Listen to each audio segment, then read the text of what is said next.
Hi everyone, we're going to cover 5 Excel fundamentals in under 5 minutes. Let's go. Starting first, we're going to talk about organization. Whenever you're organizing something, you always want to go from left to right, most general to most specific. Just like if you're reading a book, if you're reading a report, you want it to be left to right, general to specific. I also like to format as a table so that it makes it look nice here. Okay, how to isolate variables. Step number 2. Let's say you have a list of numbers and you just want to gather the left 7, like I do here. You can do a left formula, click in, 7, comma 7, isolate your 7 leftmost variables. If you want to isolate something from the right side, do a right formula, just like I do here. And then if you want to add something together, you can use a concatenate formula. So here I want to add these back together. If I add a $sign to the dash, it'll stay where it is. I'm going to add all 3 of these together with commas in between in the concatenate formula, and then boom, you added together the 3 things that you just isolated. Okay, how to do a Vlook Up. Let's say you get sent a list of products that a customer wants to cancel off their May orders, and you already have this huge data set and you don't want to unclick and select one by one. A good option is to do a VLOOKUP. But here, with a VLOOKUP, the first thing you start with is typing in your formula, equals VLOOKUP. Then your first option is your lookup value. That's the common value that's going to be found on both sheets. This is the product number in this example. Now it's asking for the table array as its second input.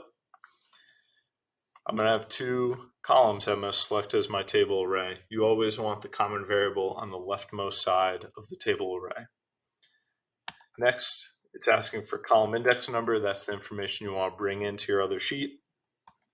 And next it's asking if you want approximate match or exact match. In my line of work, I always select exact match.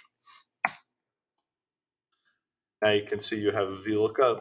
You can filter to the orders they wanted to cancel in this made up example, and then I can filter to the month of May, and boom, you have all the products, all the orders that were requested to cancel without having to filter one by one.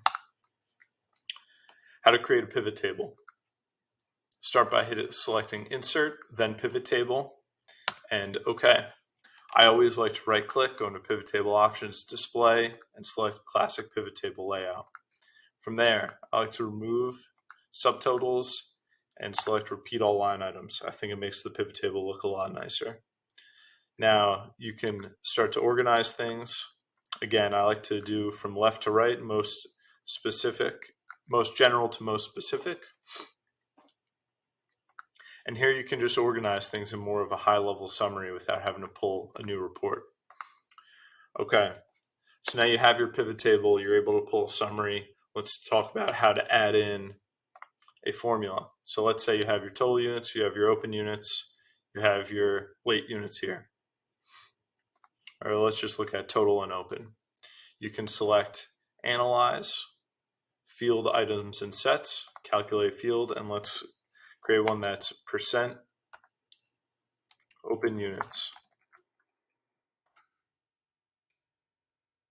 Just like you're making any other formula, you can then come down to open divided by total and highlight your column, select percentage, and you can add it in there. So now you've added a formula. Some other useful organization tips is if you were to add ship date across the top, you can group it in different ways. You can group it by days or even quarters. Those are 5 of my most useful Excel fundamentals in under 5 minutes. Hope you enjoyed the video and got something out of it. If there's anything else you'd like to learn, please let me know. Thanks.